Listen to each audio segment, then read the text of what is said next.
Good evening, everybody. Mrs. Jankowski, Here. Mr. Lolansky, Here. Mrs. Mendez, Here. Mr. Petruno, Here.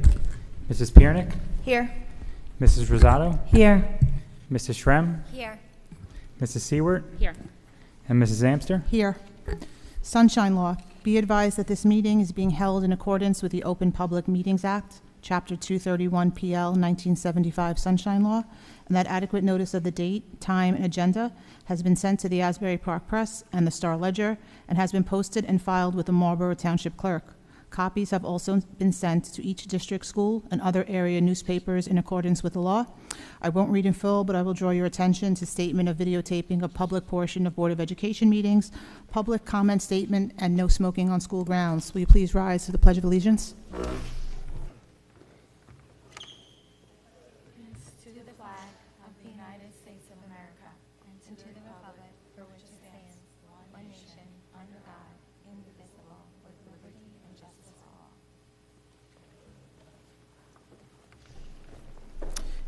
Executive session resolution. Be it resolved that in accordance with the provisions of the Open Public Meetings Act, the Marlboro Township Board of Education shall conduct a closed executive session pursuant to the exception prescribed by NJSA 10-4-12 for the purpose of discussing before and after care interviews, security matters, and CSA search update. It is anticipated that the length of time of this executive session will be approximately 60 minutes, and that action will not be taken in public after the executive will be taken in public after the executive session. Be it further resolved, the minutes of this executive session will be released when the need for confidentiality in accordance with NJSA 10-4-12 no longer applies. Do I have a second? Jessica? All those in favor, say aye. Aye. Any opposed? I see none. Will be about an hour, so thank you.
we ready? Can I start?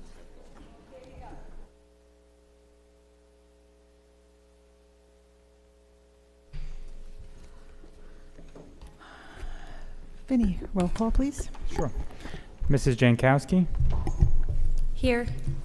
Mr. Lewanski, Here. Mrs. Mendez, Here. Mr. Petruno, Here. Mrs. Piernick, Here. Mrs. Rosato, Here. Mrs. Shrem, Here. Mrs. Seward, Here. and Mrs. Amster. Here. Mr. Balone, do you have any announcements? No announcements. School bus driver and building maintenance personnel motor vehicle abstracts? All abstracts were run and all have privileges in good standing. Public comments?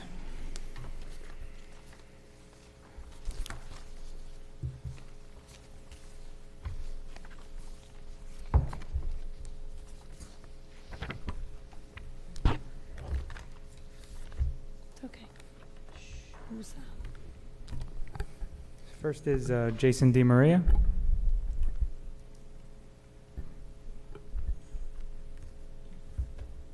Hi, Jason DiMaria, Matawan. As per your policy, my group affiliation is being a teacher in this district, so I have to call that out. Because of that, I need to say that I'm not speaking for the district, and I'm not speaking for my school, I'm not speaking for any of those things, or my union for that matter. It's just me.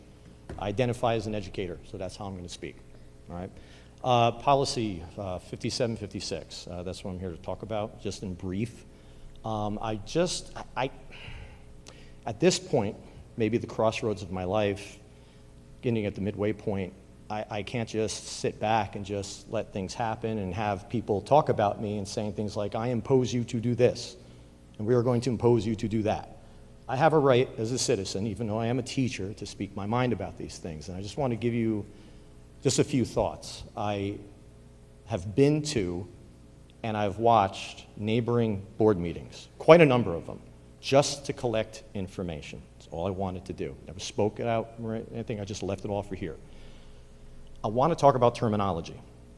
Doing good so far. All right, terminology. When we talk about school, staff, teacher, district, substitute that word for the word state. I am a state employee. That's what I am. How do I know that? I can't live in another state if I work as a state employee. I must be a state employee. So you could substitute all those words, school, and all the rest of it with the term state. Take the word student, child, little person with inalienable rights, whatever you want to talk about, right? That's a minor. That's what they're called legally. It's a legal definition. So I want to read something to you from one of the meetings I went to. Allow staff to have students explore their identity and to keep that information away from a parent. That's what I heard. All you got to do is substitute the terms. So this is what it's going to sound like. Allow the state to have minors explore their identity and keep it from parents. That's all you need to do. Take a step back. All they're going to do is throw words at you, lots of words, trying to change the meaning of words. That's part of their thing. It's a fear-mongering sort of a thing, right? To me, the worst type of evil is deception. Lies die over a short period of time, but deception is a lie that wraps itself in truth. That's where its power lies. And that kind of lie can last for generations. This kind of thing right here, I think this is my opinion. I believe the state crossed the boundary of the home, infringing the parent's ability to instill their cultural, religious, or ethical beliefs. This packaging right here, it's calling out people like, well, if you think against this policy, which I think is fair enough, one of the complaints that's against you guys is the fact that there's a presumption that there's a potential for severe harm. You get in your car tonight to go home and you have a potential for severe harm. Just because you wrap it in that Time truth, is up, Mr. DiMaria. it's still deception. Thank you. Thank you.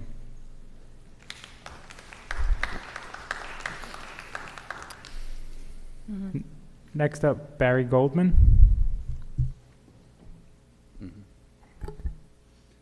Yes, Barry Goldman, Marlboro. I've had 4 kids matriculate through the Marlboro system, so I'm way past having any kids in the system now. Very glad that I don't have kids in the system, because I'm just very concerned about the politicization of the whole education system throughout the country.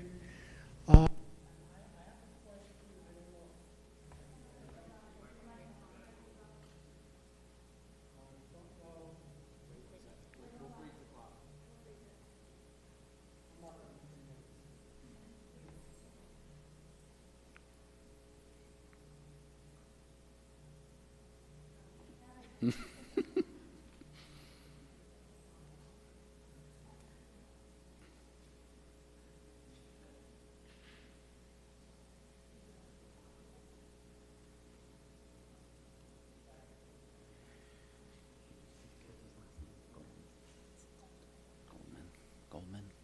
Yeah.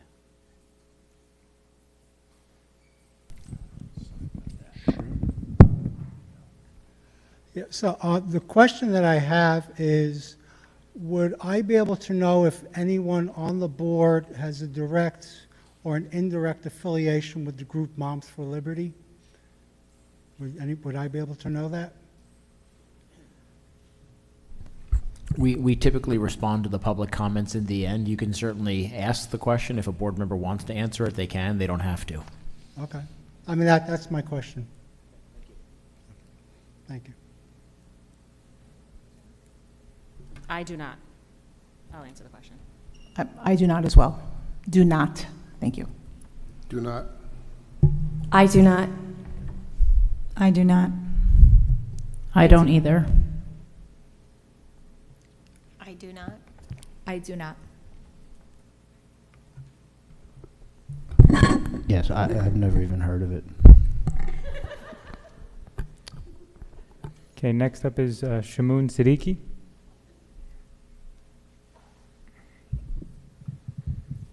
Good evening, board members. Well, late evening. Good night, I should say, I suppose. So 3 things I wanted to bring up. So first, regarding policy 5756, I can speak for myself, my family, and that we support what the board is doing.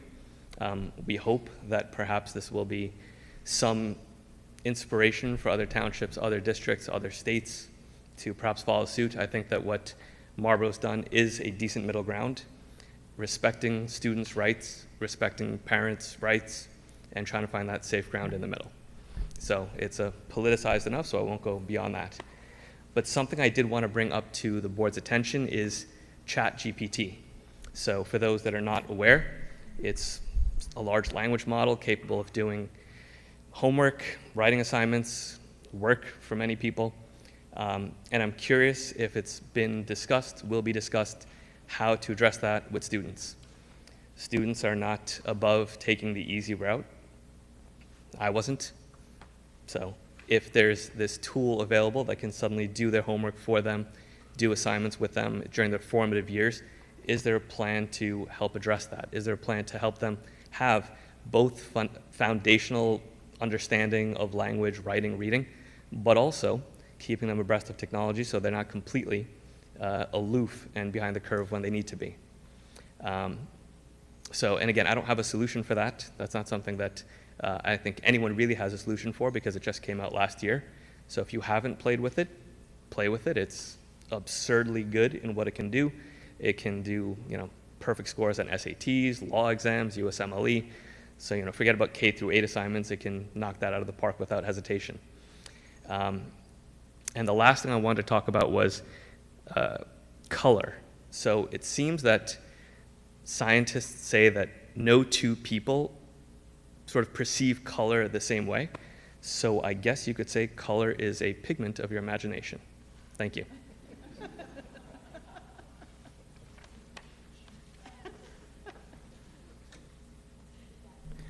Next up, I have, sorry if I mispronounce this, Carlos C. C-A-L-L-O-S-C, 45 Carlos. Okay, seeing none. That is it on my list. Does anybody like to respond, or? Anybody? You want to respond? You want chat GPT? Sure. Just have this conversation. Mr. Siddiqui, we have had discussions regarding ChatGPT, and you're right, it is wildly effective. If the big differentiator is that it's unique language, so any plagiarism scanning tool will not pick it up. We actually had a discussion today. Mrs. Rosato and I had a discussion today about it, and we've been discussing it among the administrative team and along with members of the curriculum committee. And you're right, it's new, so we're kind of forming our thoughts about it. Initially, my thoughts are, as a former English teacher here in the district, I knew how my kids wrote, right? I could tell who wrote what, even if a name wasn't on the top. I just, knew enough about that writing. So if something came in back in those days that was plagiarized, it was very obvious to me. So our teachers are well trained in that as well. So we know when something comes in that is out of the ordinary. Maybe it's not even better, it's just different. Right? It comes with a different voice. It comes with different word choice.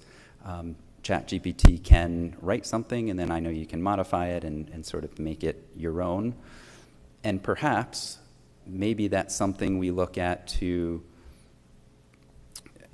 use. We were actually even having a discussion at a separate committee meeting. Mr. Lalonsky was telling me that his son works in coding, right? And a lot of the coders now use ChatGPT to write code, and it makes their job easier. So if they can harness it in an appropriate manner and use it responsibly, just like a cell phone, right? Cell phones can help you and they can harm you. So if we can teach our children ways to harness multiple tools, not necessarily ChatGPT for doing homework, but we can show them maybe the benefits in some instances and maybe how it could be harmful in other instances. Our job is to educate children with academic honesty and integrity. So we will continue to do that regardless of what comes our way. And through our digital citizenship, we can start embedding those things. But those are sort of my preliminary thoughts on it. I don't know if you want to add anything else, Ms. And Rosato. then the other part of the conversation that we were having on that is, we know we're realists. We have children and we know what they're capable of. Myself as a teacher, I'm, dealing with plagiarism on a daily basis. But one thing we were kind of strategizing about is incorporating a little bit more traditional learning with actually going back to writing a draft on loose leaf and having students producing, writing, and revising and editing it on the paper in the presence of the teachers, and going through the actual writing process in person, so that the teachers then could be able to assess what the student is capable of, where they need to push them, and have that small group remediation from there. Even incorporating Google Docs as a publishing tool that has software on it to identify whether a student is plagiarizing or not. But then the teacher can always go back to that draft, that written draft that they have of that student's work right then and there. So that was something we were talking about in curriculum committee as well as today. We were just talking about that. Mm-hmm. Thank you for your question. Communications, No communications. harassment, intimidation, bullying, HIB report. HIB report from the period of June 14th, 2023 through June 30th, 2023, 1 incident. Meeting dates, Tuesday, August 15th, 2023, special meeting. Tuesday, August 22nd, 2023, regular meeting. Secretary Business Administrators report. Yes, so these are the secretaries and business administrator reports for the month of June 2023. And the certification, payroll certification? Yep, this is the payroll certification for the month of June for the total amount of payroll in $6,565,524.52, which includes $304,320.48 in the employer share for TPAF Social Security. Okay. Committee reports, Communications Committee. The Communications Committee met on Thursday, July 20th. Myself, along with Morgan Gross, had a video chat. She would like for me to convey the message to the community that MTPS will have a table at Marlboro Day. We encourage everyone to stop by and have an opportunity to connect potential long-term employees to the district and working on ways to connect them to our LinkedIn. Our community coffee chat is still set for October 4th at the BOE building, and we have officially locked in our talent for the evening, which would be Mary Elizabeth Tyrone, our new Director of Special Services. So we're looking forward to that night. Thank you. Curriculum Committee. Thank you, Kathleen.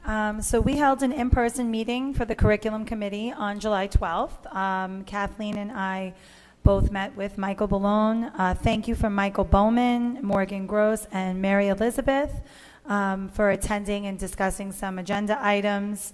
We really appreciate the contributions and collaborative spirit throughout that meeting. So we talked about a couple of things. I'll try to be as brief as possible. The first thing we discussed were curriculum guides on the MTPS website. We discussed the possibility of making the units of study more comprehensive and detailed for the community so that they can preview the units on the website, have a good talking piece with their students and their children. And one way that we're starting off this initiative is by utilizing Google Classroom to post the content area units of study, the main objectives and learning goals, as well as recommended reading materials, articles, and novel titles that teachers will be using in the classroom, just to keep those lines of communication open with parents, and they'll be able to view that and have any questions they can refer to their teacher page as well. We discussed common assessments, also talking about how these are data driven. We have to give these assessments in order to qualify for CUSAC points, which is how our district's evaluated. But basically, these are assessing what students were taught immediately preceding the assessment. We are never assessing content that was not taught yet. So knowing that it was taught, we can immediately remediate in the moment and help struggling students right away. A third thing we were discussing was the screen-free challenge. When we saw one of the previous board meetings, we talked about how we were challenging students to step away from the screen during the summer months, which to me seemed a little contrary to during the school months, we are on the screen and we are promoting a lot of technology. And so, like we always discuss, there has to be a healthy balance of everything that we do in life. So while technology is really important, it's also important for us to have more traditional learning methodologies included on a daily basis. So a new vision will be conveyed this school year to bring more traditional learning styles and pedagogical practices into the classrooms, along with those sprinkles of technology, so that children really are afforded a healthy balance of learning in a variety of ways that can benefit them in whatever learning style that is best for them. So that was a really great conversation that we had, and we're really excited for that to begin. That segues into writing tasks and handwriting. We also had a really great discussion on balancing the handwriting of essays versus typing them, which kind of goes back to what I was just saying. And Michael and team are devising a plan to make sure that we have that healthy balance throughout the year, and make sure that, you know, that fine motor skill of writing is very necessary for students, not only in early childhood, but throughout elementary and middle school. They do need to know how to type, but they also need to know how to write to be a functioning adult in today's society. Another point were the health standards. So as a board, we are very reflective, and a curriculum committee as well. We evaluate the efficacy of our plans and take into consideration the feedback provided by community members. Therefore, with the health standards, the specific ones that were targeted in grades 5 and 8, we'll have a different approach for instruction this year. As always, parents will be at the helm of their child's learning. The plan for this upcoming school year will be the same as before.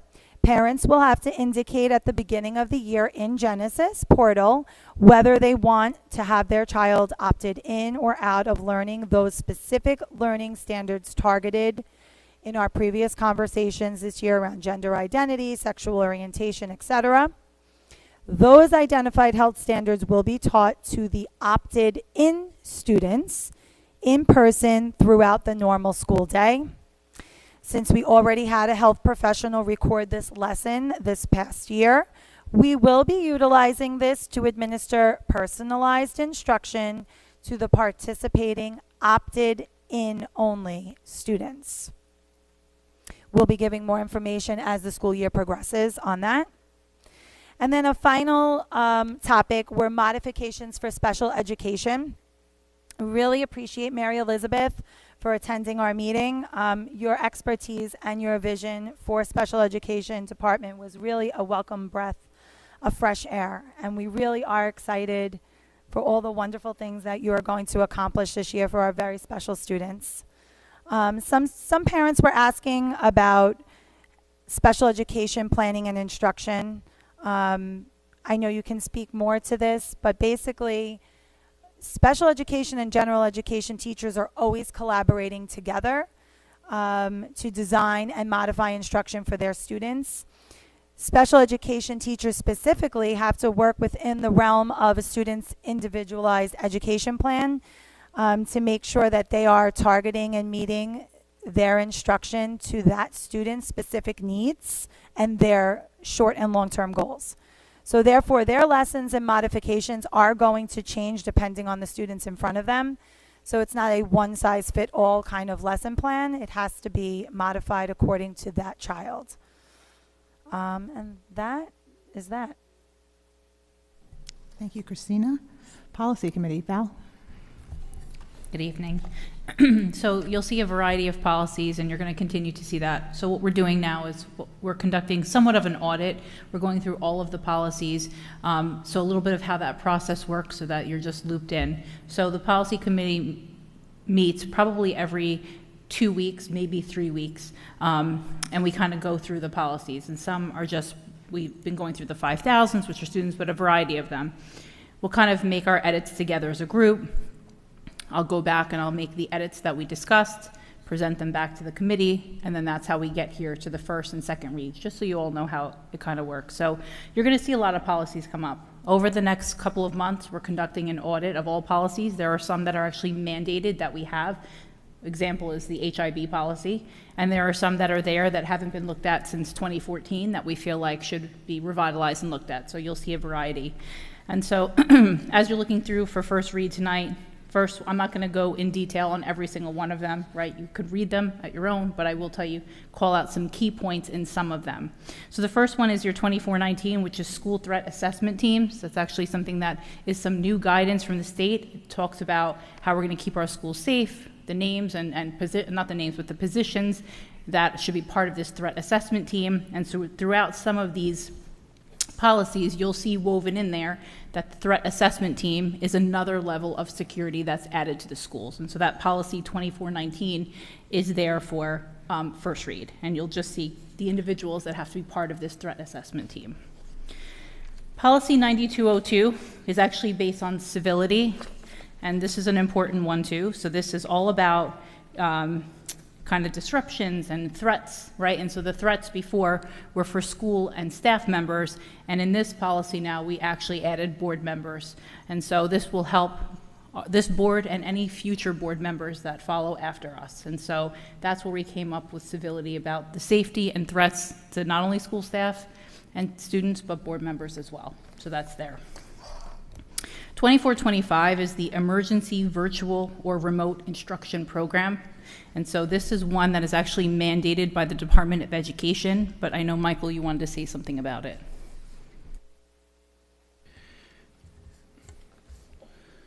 Thank you. So this is actually New Jersey statute.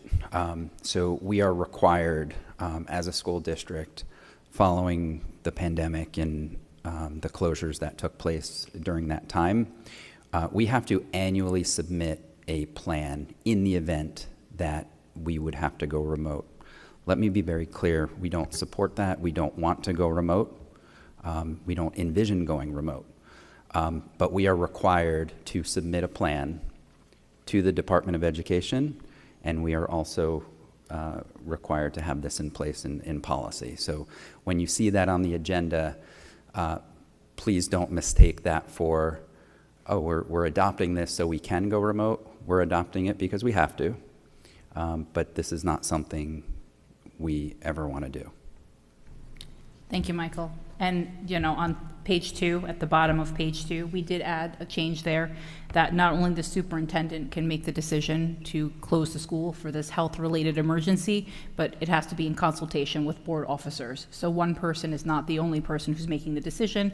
It's a consultation with the board, okay?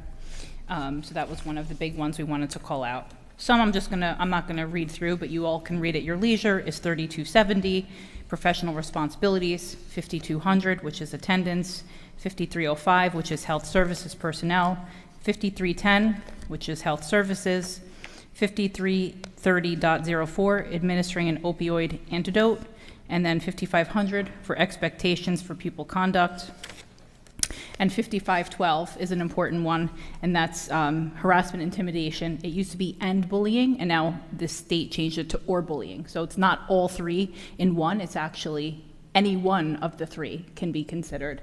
And so I'm not gonna read through the whole thing. I've spent many evenings editing it. It's 45 pages, but you can all read the edits. So you'll now see kind of a little bit of a different look to how these policies come as well. We've changed the process of that. So you'll see what we call like a redlined version, which will show you the edits that were made, and then you can see what was crossed out. So this way you see what it was and you see what it will be in the future. And so I'm not gonna go through all of it, but there are some key points I wanted to call out, since a parent or two had brought to our attention towards the end of the school year that there were some instances of bullying in school. And so we felt it was important that you all take a look at this. I know it's a lot of reading, but it's important for us to be looped in. But there were some key sections we wanted to call out. Under examples of consequences, which comes on a later page, and I'm sorry because mine has notes but no page numbers, so you'll see it though in there. We've added under examples of remedial measures, we've actually added something called station house adjustment, which means that if the parent feels that it's important enough, if the child has some issue with harassment, intimidation, or bullying, they can actually utilize the police station and have a conversation with the police officer about, you know, what would that look like down the road for me, right? It's kind of just an education for the child. You don't have to do that, but that's an example that's available to the parent.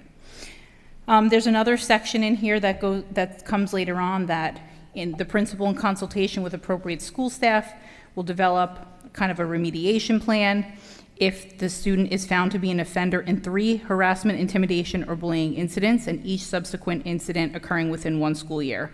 And then it talks about what the intervention plan would look like and how that's developed with the parent, child, and the school. And so those are just some key points that you should all pay attention to. Take a look at consequences, what happens with the child. There's also sections in there about how involved the parents are, what the laws are. And so I encourage everybody before the school year starts to take a look at this policy. It's really important for the children. It's important that our families are informed at what's going on and educate their children as well. Yes, there is a line in here. It was state line, but we're going to take it out. It talks about examples of remedial of consequences. It says bans from receiving certain services. We weren't sure what that was, so you'll see that removed in the second reading. Thank you. And then there's just a few more. I'm not going to go into them, but there's 5513, which is care of school property for parent. That's for any of us that use Chromebooks or any textbooks or property. We're actually having an issue where sometimes maybe they're coming back and they're damaged, and so it kind of goes into how we have to keep those safe. 5516, which is your use of electronic communication recording devices. 5517, which is your school district issued student ID cards. So any children that are in middle school, on the back of their identification card, it's actually mandated, but it's already there. They have to have a hotline for New Jersey suicide prevention on the back. The phone number is there. So it's already there for our kids. 5519, which is dating violence at school. 5600, which is student discipline, code of conduct. 5610, which is suspension, so you see everything that's tied to code of conduct. 5620, which is expulsion, and then just a few that are tied to federal funding and state funding. 7510 is a good one to pay attention to. This is really for any of our PTA, PTO that want to use the schools. Anybody else, obviously, as well. But use of school facilities is 7510 and kind of goes over how you can request to utilize the school, right? They use the theater, right? We use the one at Marlboro Middle School. So other groups obviously use our schools too, but this is a good one for any of you who like to rent out spots in the school to use. So that's your first read. I'm not going to go into all of the ones for the second read, you know, but one of the big ones was school safety and security. And so that's the policy update. August 14th is our next policy meeting, and that's it for me. Thank you, Val. Carrie, Special Education Committee. Thank you. So the Special Education Committee, which consists of myself, Ms. Mendez, Ms. Amster, met this past Friday, which was the 21st. Our meeting took place over at Abbott Early Learning Center because we first started our meeting with a tour of the ESY program. So we were very excited to see what that was, what was happening, and all good things. So we toured all of the classrooms with Mary Elizabeth, and I can just say for myself that I saw a lot of great things happening. I saw a lot of one-to-one instruction. I saw a lot of differentiated instruction. I saw many small groups, a lot of centers. The children were all busy. So going to your point, Christina, there were no screens. So I'm not saying technology is bad, but I did not see one iPad in a child's hands. All the children were completely engaged with their teacher. We went to one classroom where they were doing hands-on. They were asked to do an activity where they had to brainstorm, lay out a whole plan, and construct whatever they brainstormed. And these students were fully engaged. The teacher was up, moving around, talking to them. They were very excited to show their little projects. Very proud of them. They worked very hard, and they were very excited about it. In addition to that, just so you know, all of the classrooms, the entire school district is based out of Abbott. So that was pre-K to 8. A lot of children were on the playground. They were socializing. Staff was very engaged with them, very accommodating with them. After the tour of ESY, we then went into our special education committee meeting, and really we just focused on meeting Mary Elizabeth, seeing how her transition went in her first few weeks. So we have to remember she just started. So it was really about expectations, our relationship with her in the special education committee, how we foresee things going, the types of communication we want, how we want updates. And I have to say, Mary Elizabeth was very accommodating. She was very excited about her time here. And I'm gonna actually hand the mic over to her to let her introduce herself. Hello. Don't need to turn the camera. It's with great pleasure, and don't mind if I get a little bit emotional, that I am getting ready and prepared to start as the Director of Special Services here in Marlboro.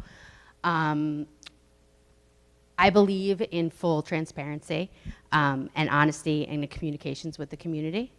The parents or our students are the key component to their child's academic success, and their voices should be heard. As the newly appointed director, I will strive for the entire department to be communicative, collaborative, and consistent with every decision and goal for our students. As the previous supervisor of special education here in Marlboro a couple years back, I think I can speak directly about the Marlboro Special Education Department. The special education teachers, the child study team members, the related service providers, the BCBAs, the instructional assistants, the secretaries, the administration. It's top notch, and I personally look forward to highlighting the amazing staff that work here in Marlboro. So I'm honored and grateful and very excited to fully begin on July 31st. So thank you.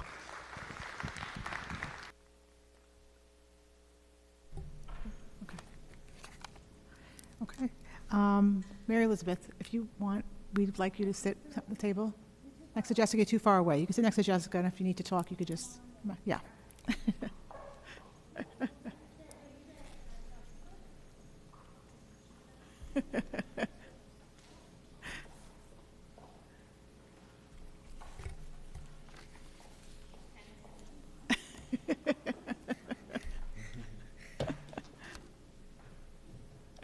Okay. We're going to have a discussion now on the 2023-2024 school year Board of Education goals. So we all received an email when we had last year's goals, and we're going to have a discussion about where we want to go for next year. Val.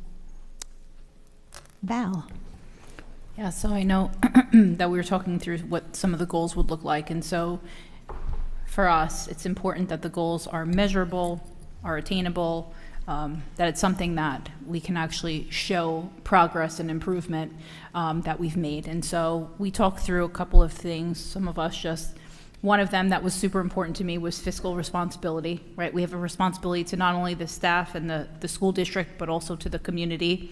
And so I think for me, fiscal responsibility was a big one on the list of goals that we talked through. And I know other people have their own thoughts. Okay. Thank you. Christina. Another goal that I know we were discussing, student learning and achievement.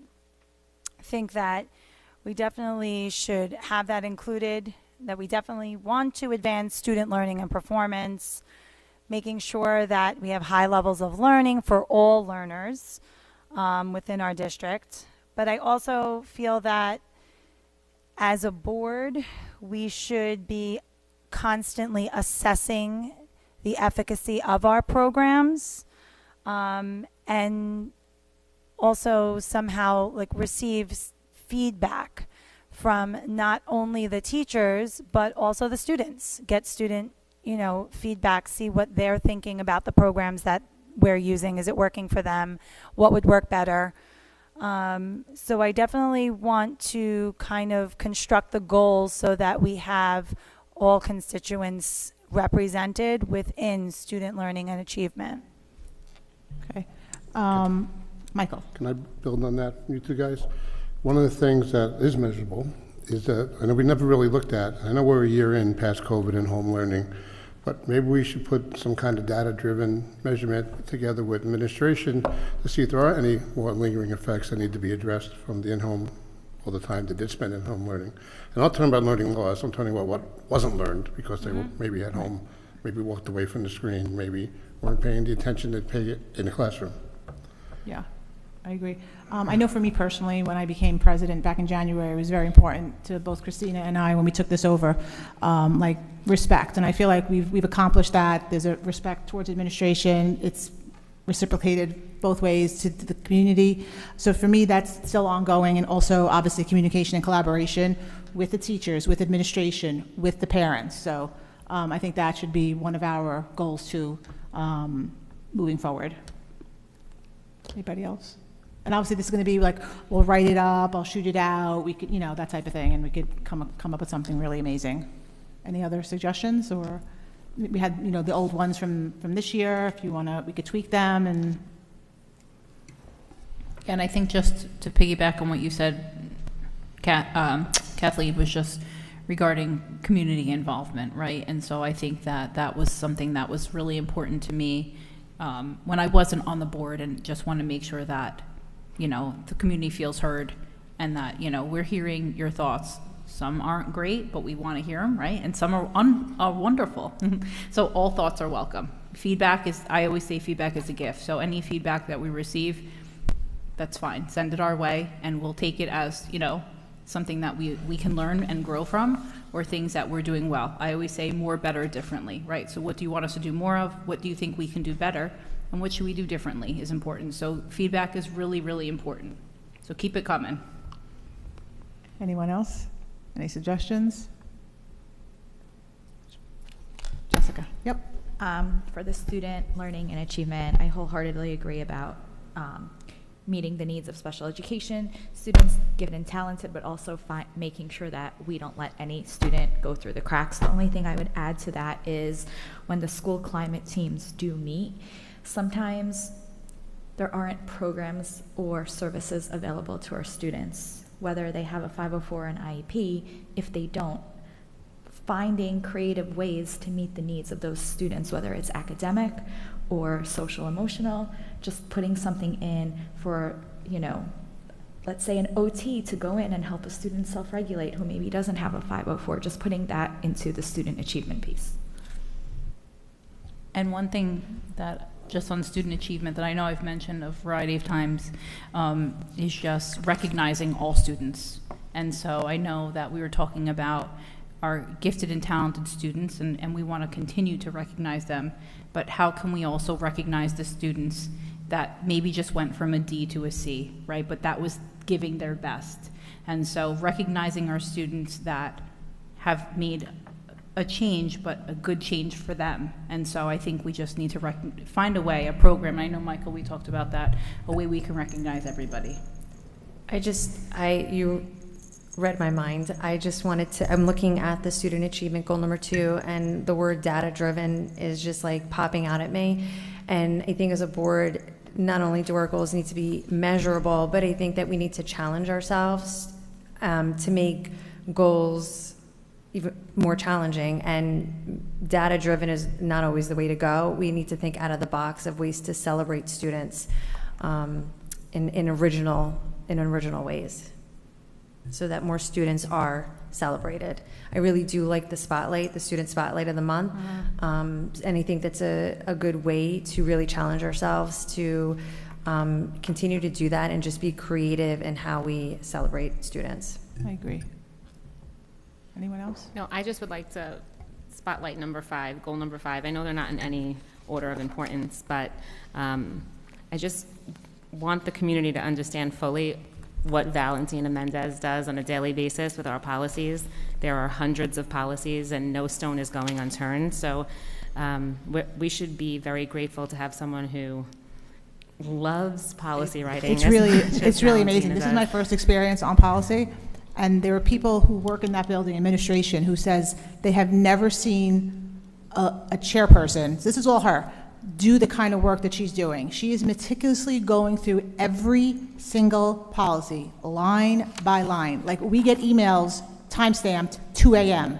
I'm not joking. So she's really giving it 100%, it's 110, 200%. She really is, you're really, kudos, really. Yes. Stop, please, but thank you. But I just want to say it's a group effort. We're all in it together, but thank you. Okay. Anyone else with any suggestions or? Okay. Moving on. Organization matters. Annette. The superintendent of schools submits the following resolutions for approval. Number 1, Title IV coordinator. 9, is that 9? Yeah, Title IX coordinator. Number 2, affirmative action officer employment practices. Number 3, amended district section 504 coordinator. I so move. Do I have a second? Susan? Any discussion? I see none. Roll call, please. Mrs. Jankowski? Yes. Mr. Lolansky? Yes. Mrs. Mendez? Yes. Mr. Paterno? Yes. Mrs. Piernick? Yes. Mrs. Rosado? Yes. Mrs. Shrem? Yes. Mrs. Seward? Yes. And Mrs. Amster? Yes. Financial and business operation matters. Aldo. The superintendent of schools submits the following resolutions for approval. 1, transfers.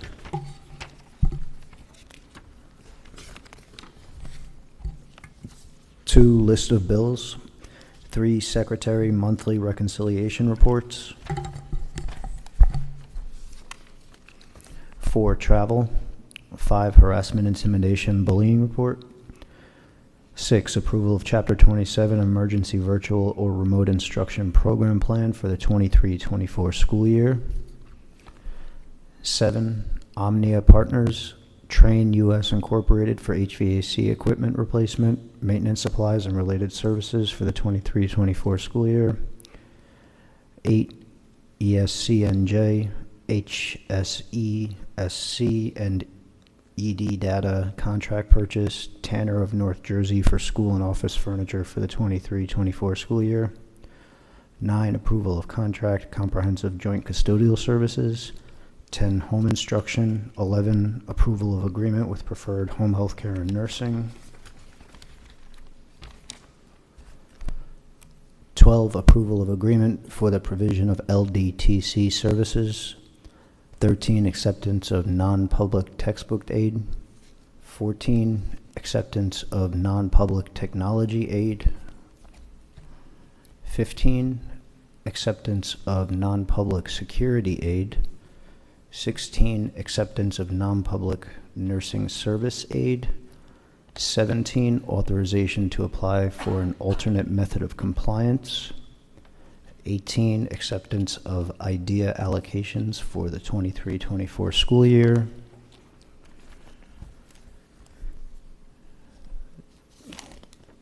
19, acceptance of extraordinary aid funds.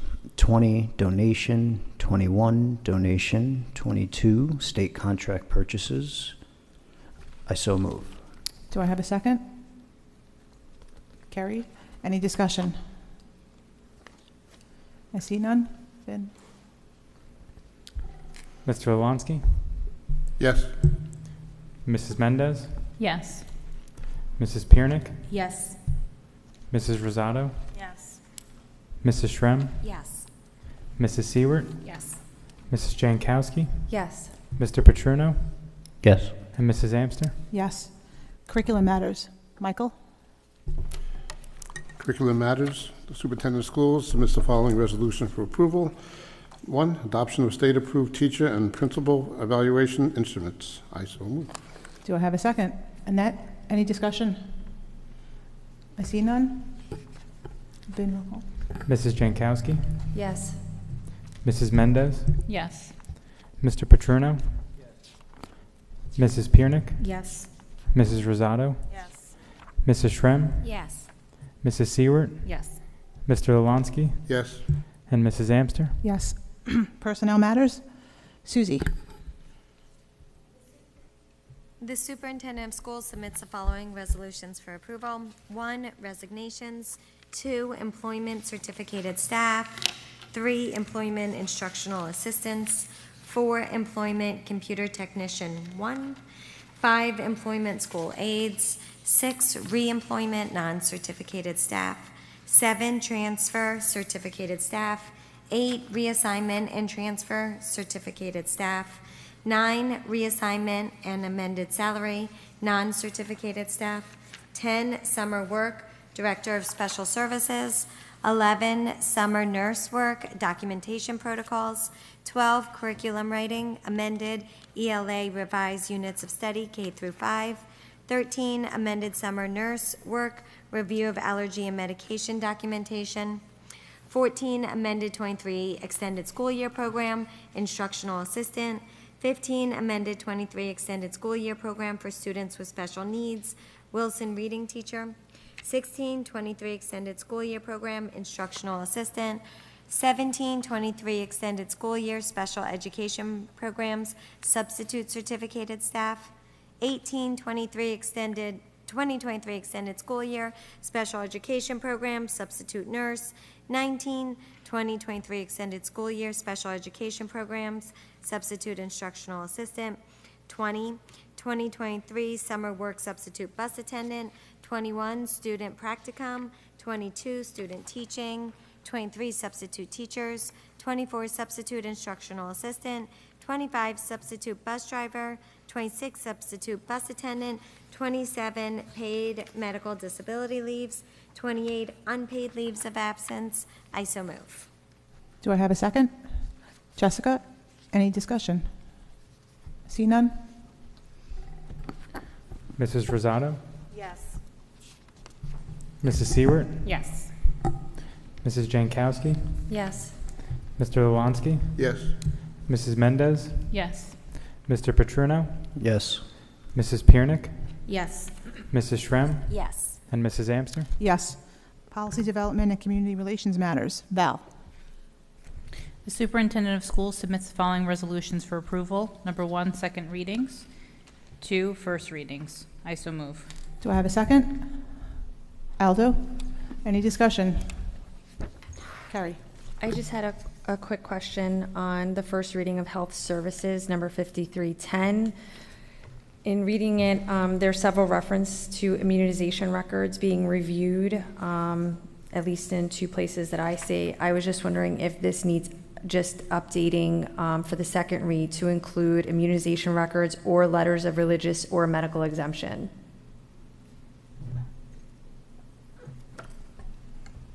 Sure, we'll take that to the committee and we'll look at it for the second read. Any other questions? I see none. Roll call. Mrs. Piernick? Yes. Mrs. Rosado? Yes. Mrs. Shrem? Yes. Mrs. Seward? Yes. Mrs. Jankowski? Yes. Mr. Lewandowski? Yes. Mr. Petruno? Yes. Mrs. Mendez? Yes. And Mrs. Amster? Yes.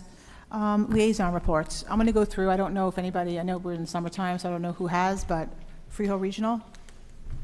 Yes, I have quite the update because Freehold Regional has had 2 Board of Ed meetings between our last 2.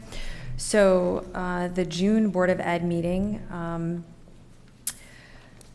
there's a lot to talk about. So they're adding a cybersecurity career pathway at both Colts Neck and Howell. A cybersecurity elective will be available at the other schools. Summer programs, original credit, credit recovery, AP Bridge, and Algebra 1 Bridge will be held at Marlboro this year since roof work is being done at Colts Neck. Note that the AP Bridge classes are virtual. At the time this was written, they expected legislation to be passed that will restore the courtesy busing in the district, but they will still have a deficit of a few $1 million for the 24-25 school year.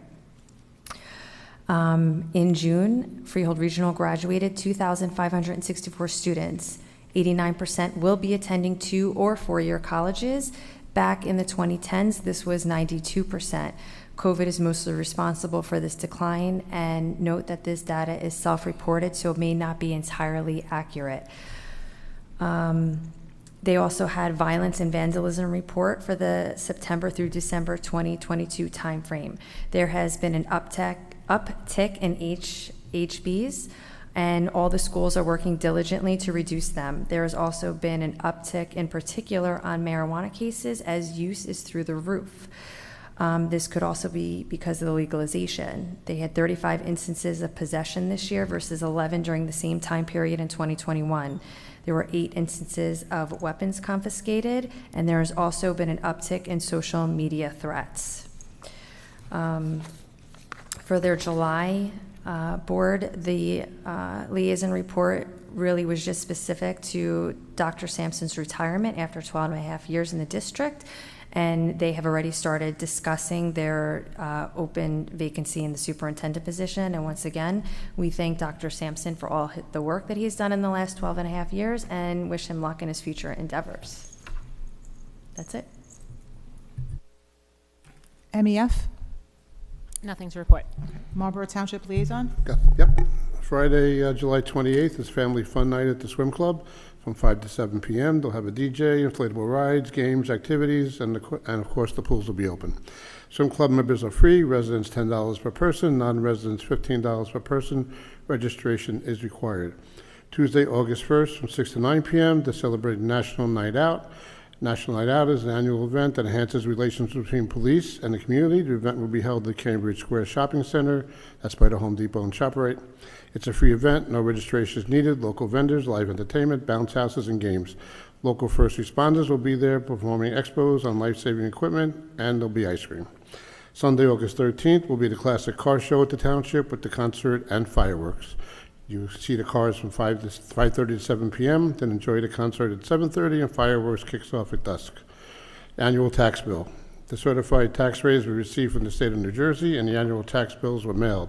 Grace period for third quarter property taxes due August 1st has been extended to August 15th. Note that the interest charges on the payments made after the grace period are calculated back to August 1st due date. The tax collector's office will have extended hours on August 15th from 8:30 to 6 p.m. And payments can be made online via email or using the 24/7 drop box available in the Town Hall vestibule 24/7 or at the tax office. More on these and other important town programs and schedules are sent via email to those registered, posted on the website, and shared on local media. Thank you. Monmouth County School Boards Association Liaison. Nothing. New Jersey School Boards Association Liaison. Okay. Do any of the schools have any reports? Middle. Yep, Bald Middle. MMS.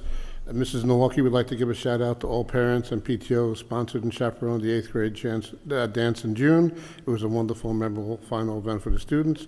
They are already preparing for new school year, looking forward to welcoming incoming 6th graders and new students on August 29th, 11 to 2 p.m. and August 30th, 9 to 12 noon for the annual open house. If you're unable to attend the open house, no worries. We provide students with tours the first few days of school. Deadline to submit for sports physicals for fall sports is August 18th. Students need a physical in order to participate in fall sports and intramurals. Let's welcome the new PTO Executive Board, Presidents Laura Diana, Vice Presidents Megan Lee and Erica Alstuhler, Secretary Lucretia Esposito, and Treasurer Mistel Ruling. That's it. Thank you. Bell? For Marlboro Memorial, we just wanted to thank everybody who participated in the 8th grade dance on June 20th. It was a success, and the kids had a lot of fun, and they're preparing for the new school year, and they'd like to welcome their newly appointed board members as well. Okay. Scope?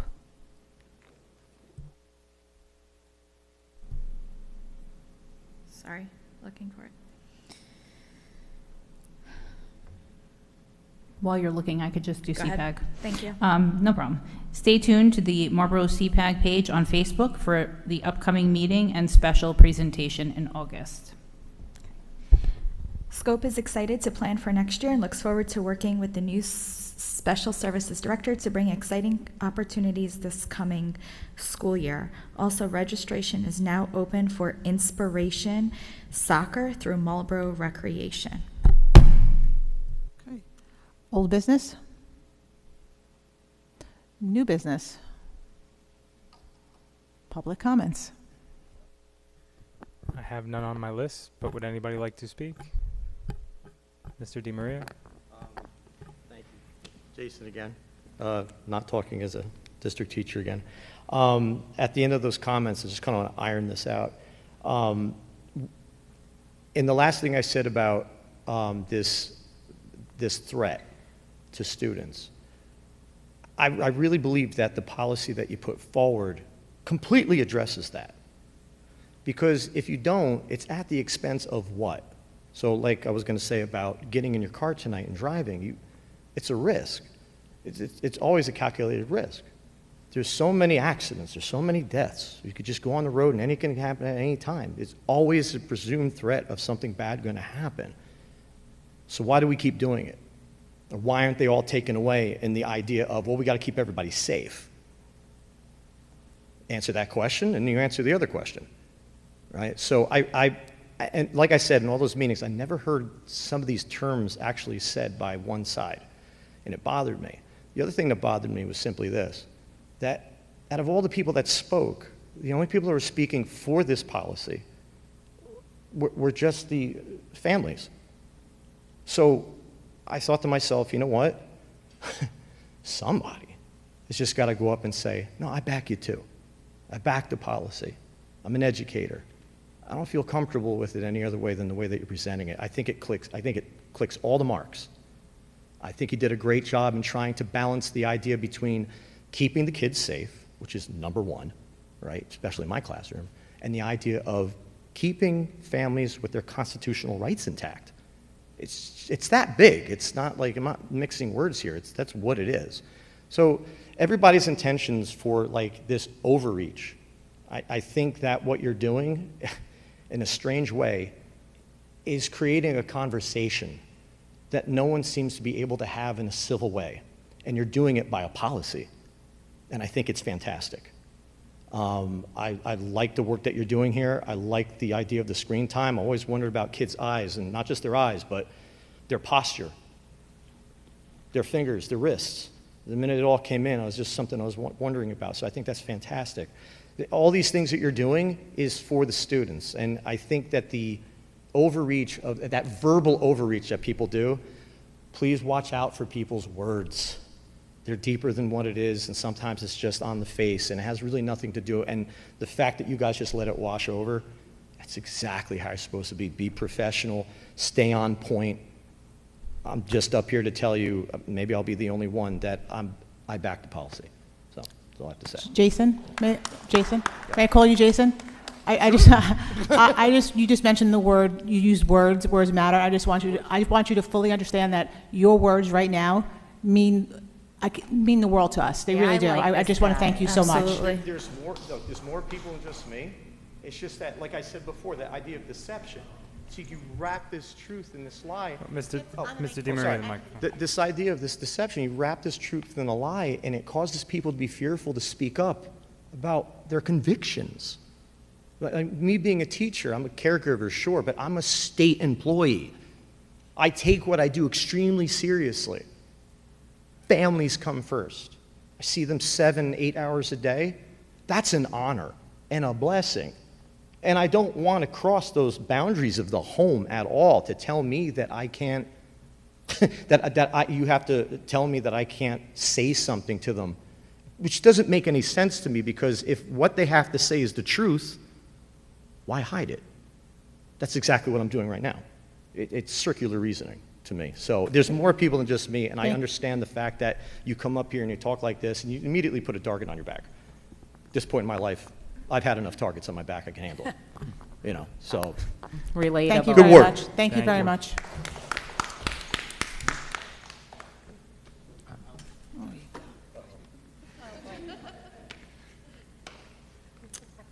Seth Amster, Marlboro, New Jersey. You know what I did? I was here at the last meeting, and I wasn't going to speak, but Jason was speaking. Jason, right? Yes. And don't take this the wrong way. There were a lot of moms that came up here. There weren't many dads, so I do feel like I want to come up and represent dads, maybe in Marlboro. So I would also echo what Jason was saying. It's not by accident the words that are chosen to be used in this argument. It's by design, right? It's meant to make you self-censor, to make you second-guess what you instinctively know as a human being. And what I would also say about this policy, it's, in my opinion, is far beyond whether or not, whatever side of the aisle you are about the transgender issue. This is about a fundamental human right that you have when you enter into a contract with another human being to become parents, right? I'm not even talking about a marriage license. I'm just saying you make some conscious decision to have a child, and it's life-altering, in my opinion. Now, you know, obviously people are allowed to disagree, but what we can't disagree about is what it means to us as individuals to be a parent.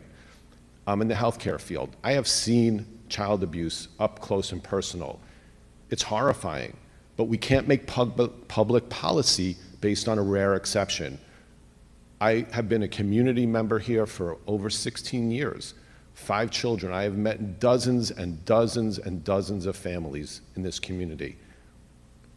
It may be only representative of a small fraction of people, but I know the people of this community that I know are decent people. You don't have to be a perfect parent to be an effective parent. You don't have to agree with everything another parent does. People may choose a religious thing. They may choose an educational thing. They choose to get their children cell phones or whatever. Those are parental rights and discussions that have amongst ourselves. Disagreement is not equal to abuse, right?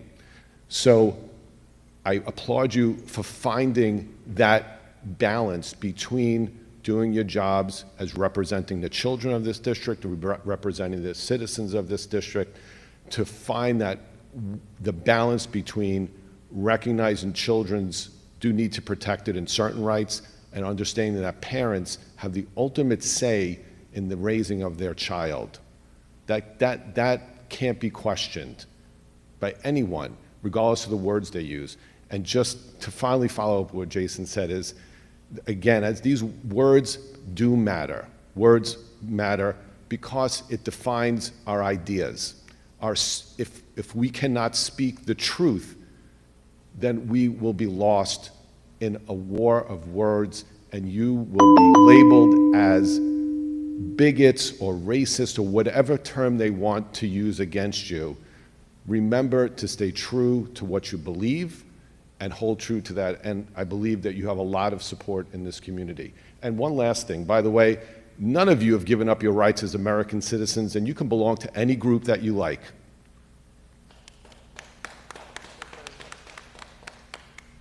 Thank you, Mr. Amster.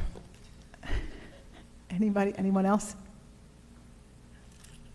Okay. Executive session resolution.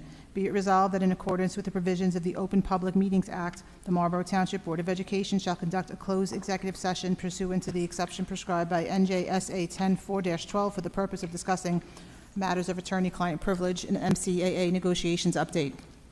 It is anticipated that the length of time of this executive session will be 45 minutes, and that action will not be taken in public after the executive session. Be it further resolved that the minutes of this executive session will be released when the need for confidentiality in accordance with NJSA 10-4-12 no longer applies. Do I have a second? Annette, all those in favor? Any opposed? None. Good night, everyone.